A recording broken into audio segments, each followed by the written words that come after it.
হেঁপাহৰ ৰঙালী বিহুটি আহি পাবহিয়ে হ'ল।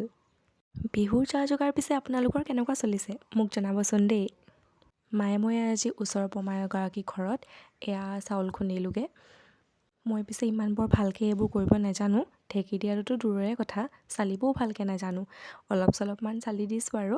তাৰপৰা আহি পেলাই এয়া নাৰিকলখিনি ধুনীয়াকৈ চাফা কৰি ল'লোঁ নাৰিকল লাডু বনাবৰ কাৰণে।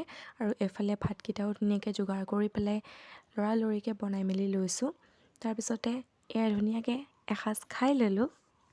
খাই বৈ হোৱাৰ পিছত মই বনাবলৈ লৈছোঁ এয়া পপ। ভিতৰত নাৰিকল চেনি দিয়া পপটো আপোনালোকে বনাইনে বাৰু মোক কমেণ্ট এটা কৰি ক'বচোন দেই।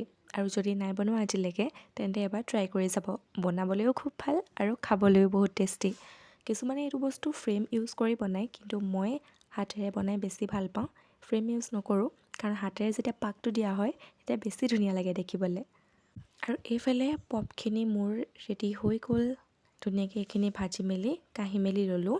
আৰু মানে সকলোখিনি ভিডিঅ' কৰি থাকিবলৈ টাইমটো অকণমান মেনেজ কৰিবলৈ দিগদাৰ হয়, কাৰণ বনায়ো থাকিবলগীয়া হয় আৰু ভিডিঅ'টোও কৰি থাকিবলগীয়া হয়।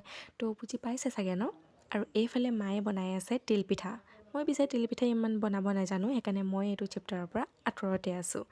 আৰু এইফালে মায়ে বনাই থকাৰ মাজতে মই এটা আনি গৰমে গৰমে খাই চাইছোঁ। মজা হৈছিলে কিন্তু দেই।